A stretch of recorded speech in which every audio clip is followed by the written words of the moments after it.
আসসালামু আলাইকুম dear viewers, আশা করি সবাই ভালো আছেন। নতুন একটা ভিডিওতে আপনাদের সবাইকে স্বাগতম। আজকে বেসিকলি যে ভিডিওটা করব সেটা হচ্ছে এত ঠান্ডা ওয়েদারে আমরা আমাদের ফ্লাইং জোনকে কীভাবে প্রোটেক্ট করি এবং আপনারা কীভাবে প্রোটেক্ট করেন।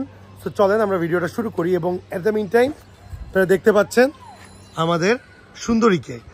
সো এই কবুতরটা আসলে আমাদের একটা আমেরিকান সেন্ট, অনেকে বলতে পারেন মিস মার্কিং আমেরিকান সেন্ট, অনেকে বলে ম্যাকপাই মার্কিং এর আমেরিকান সেন্ট, বাট এইটা আমাদের কাছে সুন্দরী। সো এই কবুতরটার নাম আমরা সুন্দরী দিয়েছি আজকের থেকে না, অনেক আগের থেকে। ওদের কাছে বর্তমানে জোড়া বাচ্চা আছে। সো জোড়া বাচ্চার মার্কিংটা কেমন আসছে এটাও আমরা আপনাদেরকে দেখাবো। সো জোড়া বাচ্চাটা নিয়ে আসতে পারবো তুমি? ওর কাছে একটা বাচ্চা আছে, আরেকটা আছে বুদাপেস্টের কাছে। সো আমরা ওদের বাচ্চা আনতে পাঠাইছি। অ্যাট দ্য মিন টাইম আমরা অলওয়েজ ট্রাই করি একসাথে দুইটা ভিডিও বা দুইটা টপিক কভার করা। সো এগুলোর আমাদের কিছু রিকোয়ারমেন্ট আসছিল, কিছু অর্ডার আসছিল, দেখে আমরা ভিডিও করতে উঠেছিলাম। এটা হচ্ছে ফিমেল বার্ড রেডটা এবং ওটা হচ্ছে mail bird.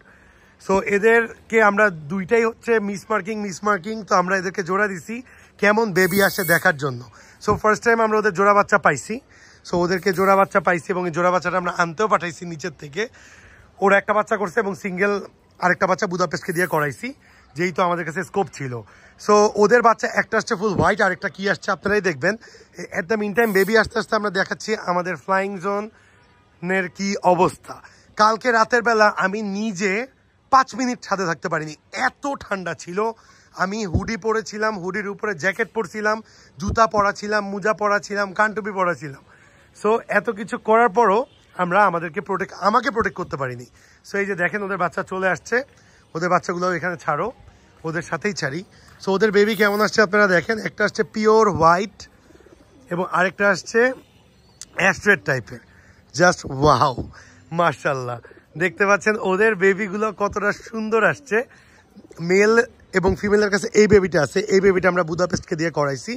So at a টাইমে একসাথে এদেরকে ফ্রেমিং করা হচ্ছে আজকেই, এবং আই এম ভেরি গ্ল্যাড এবং আমি অনেক হ্যাপি যে এই ফ্রেমিংটা আমি আপনাদের সাথে শেয়ার করতে পারছি উইদাউট এনি প্ল্যানিং। আমরা আসছিলাম জাস্ট ওই পেয়ারটাকে ভিডিও করতে, মনে হলো যে আমার ভিউয়ার্স এবং ভালোবাসার মানুষদের সাথে অবশ্যই শেয়ার করা উচিত। আমরা আবার ব্যাক টু দেম, আমরা আবার ওদের কাছে আসতেছি। সো এখন অ্যাট দ্য মিন টাইম আমরা একটু ফ্লাইং জোন নিয়ে কথা বলি। দেখা যাচ্ছে এটা হচ্ছে আমাদের ফিমেল সেকশন। এখন আমি যে ভিডিও করছি প্রচুর ঠান্ডা। এই যে এইটা একটু সিক হয়ে গেছে, এটা অনেকদিন থেকে একটু ঠান্ডা দেখতেছিলাম। ও অলরেডি একটু অসুস্থ হয়ে গেছে আমাদের হোম ব্রিড। এছাড়া আমাদের এখানে যে বার্ডগুলো আছে সবগুলো ফিট ফাইন আছে। ও ঠান্ডার আগে অসুস্থ হয়ে গেছিল। সো ওকে ওটা মেল বার্ড, বাট মেলটাকে আমি ফিমেলের কাছে আনছি। ও ড্রপিংও বেশ একটা ভালো না। সো আজকে ট্রিটমেন্ট শুরু হবে, যেহেতু আমি ছাদে আসলাম বিকালবেলা। এবং এটা হচ্ছে আমাদের মেইলের কেজ। সো আমরা কিভাবে প্রোটেক্ট করি সবাই জানতে চান যে ভাই এই শীতে আমরা কবুতরকে কি করবো। টু বি ভেরি অনেস্ট, আমাদের ফ্লাইং জোনে বা এইখানে যে কবুতরগুলো আছে এদেরকে আমরা কোনো টেক কেয়ারই করি না। জাস্ট আমরা হচ্ছে উপর থেকে আমরা একটু ঢুকি। আমরা জাস্ট যেটা করি সেটা হচ্ছে উপর থেকে তেরপালটা নামাই দিই। এই তেরপালটা আমরা সুন্দর করে পুরাপুরি নামাই দিই। এবং এই সাইডে হাফ তেরপাল আছে, যদিও ফুল তেরপাল ছিল ছিঁড়ে গেছে, ঠিক ওই সাইডেও সেম অবস্থা, হাফ তেরপাল। কালকে রাত্রে যেহেতু হাফ তেরপাল দিয়েই আমরা এই কনকনে ঠান্ডাতে কবুতরগুলোকে প্রোটেক্ট করছি। সো এইখানেও আমাদের উপরে তেরপালগুলো আছে। আমরা যেটা করি শীতের মধ্যে আমরা এই দুটা তেরপালকে নামাই দিই এবং বিশ্বাস করেন আমরা আর কিছুই করি না। ফুল কালকে যে বাতাস ছিল, আমি ছাদে এসে দেখছি কবুতরগুলো শীতে ইনফ্যাক্ট কাঁপতেছে। সো এই কাঁপির মধ্যে আমরা চেষ্টা করছি যে ওদেরকে একটু প্রোটেক্ট করা। ওইদিকে সাইডের তেরপাল নামায় দেওয়া, এছাড়াও এই সাইডে ওই যে একটা ব্লু কালারে দেখতেছেন তেরপাল, ওইটা এনে এখান দিয়ে আমরা প্লাগ ইন করে দিছিলাম যাতে করে বাতাসটা কম হয়। এবং সকাল উঠে সর্বপ্রথম আমি মঞ্জিলকে ফোন দিয়ে খবর নিছি কবুতরের কি অবস্থা। মঞ্জিল বলছে সব ফিট ফাইন আছে, জাস্ট ওইটা কালকে থেকে অসুস্থ ছিল আমরা খেয়াল করছি। এছাড়া কবুতর কালকে একটু কবুতরগুলো ঝিমাচ্ছিল যেহেতু এত ঠান্ডা। বাট আলহামদুলিল্লাহ বিশ্বাস করেন আমাদের লফটের থেকে আমাদের ফ্লাইং জোনের কবুতরগুলো সুস্থ বেশি। গরম, ঠান্ডা, শীত, বর্ষা সব টাইমেই ওরা এইভাবেই থাকে। সো আজকে বেসিকলি প্ল্যান ছাড়া এই যে ভিডিওটা বানাবো আমি জানি না। এই কবুতরগুলোকে আমরা উপরে উঠাইছি, উপরে উঠানোর পরেই বললাম যে বাচ্চাগুলোকেও নিয়ে আসো, বেবিগুলোকে নিয়ে আসলে এই যে দেখেন বেবি সহ পরিবার, পুরো একটা সুখী পরিবারকে আমরা দেখাচ্ছি। যদিও বেবিটা অনেকটা মেলের মতো আসছে। এবং এই দেখেন বেবির ঠোঁটে একটা পক্স হয়েছে, এটা আমি এখনই আপনাদের সাথেই দেখলাম। বেবির ঠোঁটে একটা পক্স হয়েছে, দেখতে পাচ্ছেন আপনারা। সো পক্স নিয়ে অনেকে ভিডিও জানতে চান। পক্স হচ্ছে মসকিউটো বাইট থেকে হয়, মশার কামড় থেকে পক্স হয়ে থাকে। এই ক্ষেত্রে আপনাদেরকে অবশ্যই মশামুক্ত খামার করতে হবে। আর যদি আপনারা মশামুক্ত খামার না করতে পারেন সেই ক্ষেত্রে আপনাদেরকে অবশ্যই মশার কয়েল জ্বালাতে হবে রেগুলারলি।